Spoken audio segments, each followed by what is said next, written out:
A few years ago, my children went out and got me this nice Garmin watch. It's a Forerunner, probably not one of the greatest Garmins out there, but it's a great little watch. I wear it all the time, and it keeps track of my runs, which I do regularly. I run 6 days a week, between 5 and 7 kilometers during the week, and sometimes up to 23, 24 kilometers on the weekend. So it keeps track of all that. And before I got the watch, I didn't care what my time was, or what my pace was, or how long my strides were, or anything like that. But amazingly, my watch keeps track of all that type of stuff. It's really kind of cool. But the point of what I'm trying to say is that before I had the watch, I didn't care. I just ran because I like to run. You know, I was running 2 or 3 times a week at the time, and I was enjoying it, you know, going 3 to some odd kilometers, not really serious, you know, up to maybe 10 kilometers a week. And it was okay. I liked it. But when I got my watch, suddenly I got serious. And I started looking at my stats, and I could tell that, oh, my time is like 6 minutes a kilometer, or 6.5 minutes a kilometer, or 7 minutes a kilometer, whatever it was. My pace was, you know, whatever. I can't remember what it was, but it was like, I started thinking, well, you know, I can do better. And lo and behold, the longer I've had my watch, the quicker, the more my time has gone down. I'm down to 5 minutes, 5.5 minutes or so a kilometer, maybe a little bit less. I do 30-minute 5Ks, no problem. I just, you know, keep on going. But the thing is that once I had my watch, then I started keeping track. And this is what Pearson's law says. Pearson's law says that whatever is measured improves. So as soon as I had my watch and I started to measure things, then these little things that my watch keeps track of, started to improve because I kept track of them. This is what self-improvement is all about. If you cannot have a system of self-evaluation, then you're not going to be able to make strides forward. Now, there's lots of ideas out there for self-evaluation. They all basically boil down to 3 things. And the 3 things are, the first thing is you have to know what is the correct way. The correct answer, the correct method of doing things, the ideal example, I guess. And if you know the correct way, then you then can compare what you do to what the ideal is. Without that ideal, then you have nothing to compare it to. Secondly, without a comparison, then whether you're doing well or whether you're doing poorly on a certain thing highly depends on how you're feeling that day. If you're feeling bad, then everything is crappy. If you're doing well, then it's okay. I did really well. I'm feeling good about it.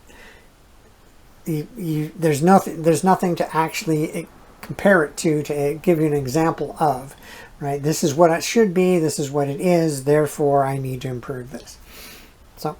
So if you have an ideal, then you have a goal. Second thing is you have to have a method of recording it. That's what the watch was, right? Before I didn't care, but when I finished my run, my watch will tell me you did, your pace was 6 minutes and 5 seconds a kilometer, right? And I think, well, that's kind of crappy. I usually do it in 5 minutes and 45 seconds a kilometer. What happened today, right? And you just kind of either get better or you get worse. But you have a way of recording it. And if you have a way of recording it, then you can understand what happened and you can make those judgments. Second thing, allows you to compare over a long period of time. This is important. One day to the next probably isn't that a good comparison, but 1 week to the next is better. 1 month to the next is even better, right? If you have a longer period of time, you can actually tell that if you're getting better over the long haul than if you're just, comparing one day to the next. So having something to record it, so you have it basically frozen in time, then you can go fast forward essentially to where you are today, and you can do it again, and then you compare the two and you realize you're getting better or worse, right? But without that method of recording, you don't know. Third thing is you have to have a specific time to do the evaluation. This is important. Many people just do it whenever they feel like it. That's not a good plan. If you do it when you're at a specific time, then you have specific time periods between one example and the next. And so if it's always consistent, then you can tell if you're moving forward consistently than if you're, just sporadic. It provides you a routine, right? If you know every Sunday I'm going to sit down and I'm going to look at this is the time I'm going to do my evaluation. I'm going to, look at my books. If it's a bookkeeping thing, I'm going to see if my books are better this week than they were last week. Did I spend my money better or not? But if you don't have that time specifically laid out, then the routine sort of falls away and you don't end up doing it. So 3 things, right? A good ideal, a method of recording it, and a specific time to do it. If you have that specific time, again, you're probably more likely to do it. It becomes a routine. All right, so let's do an example. It's for fun. Let's talk about push-ups. Something we regularly talk about here. Everybody talks about this, doing 1 push-up as a micro habit, and then go to 2 and go to 3, and eventually you can be doing 1,000 push-ups a day. Well, it's ridiculous, but anyway, we'll start with doing push-ups. You want to do a proper push-up. So what do? You find your ideal. There's lots of examples online of people doing push-ups. This is how you do it. This is a proper posture. Look at one, find the one you like that shows you the right views that you like, you can understand it, and that's your ideal. That's where you want to get to, right? Perfect. Second thing you need to do is you need to have a method of recording. Well, this is pretty simple. Yeah, everybody has a phone these days. Take your phone, put it on a little stand, and film yourself doing a push-up. Perfect. Now, if you say you're going to do certain number of push-ups, say 10 push-ups a day, then make yourself a little chart, and every day you do 10 push-ups, put a little X in. And at the end of the week, if you've got 7 X's, then you know you've done 10 push-ups every week. Perfect way of making that recording, right? You've got a recording of what you looked like at the beginning, and you've got a little X for every time you did 10 push-ups. And then at the end of the week, film yourself again of doing your 10 push-ups. And now you can look at your list. Did I do 10 push-ups every day? Yes, no. Okay. Then you can look at your film of your video. Here's me doing it before. Here's me doing it after I've worked on it for a week.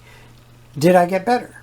Is my posture better? Am I stronger? Did I do them more consistently? Did I go all the way, have my full range of motion better? Right? You can compare that between your first one and your second one. You can make that judgment.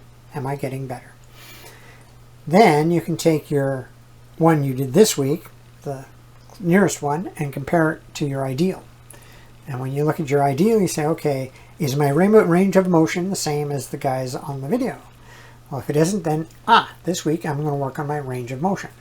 Maybe my posture is wrong. I'm doing, belly ups, not push-ups. And so if you want to look at that, then you say, okay, this week I'm going to change my posture. I'm going to work on my posture for at least 1 or 2 of my push-ups. I'm going to do perfect posture. Whatever it is, but now you have an example, right? You have an example of the ideal, example of what you're doing, and you can see that you're getting better or worse. So that's push-ups. Does it work for everything? Of course it does. Think about budgeting. Okay, you have an ideal. What is your ideal budget? Well, there's lots of budget programs out there. You know, you're supposed to put in these percentages and all these different things. So look at the ideal for your income bracket. What is it that you should be spending on your housing and your food and your all those different things? Like fill in the numbers and then run it for a week and keep all your receipts, and at the end of the week add up all your receipts and put them in the right categories and look to see, okay, I'm overspending on this area, or I'm not spending enough in that area, or I've overspent completely.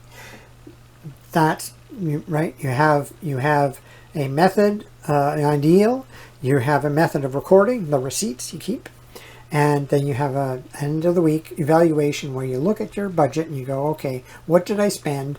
How much did I spend? Did I spend too much? Did I spend too little? Where's my surplus? It's easy. It works for everything.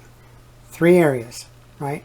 Have an ideal, have a method of recording, and have a set time to do the evaluation. Perfect. Go ahead, sit down, figure out what your next goal is, and then decide what you're going to start to measure that you want to improve.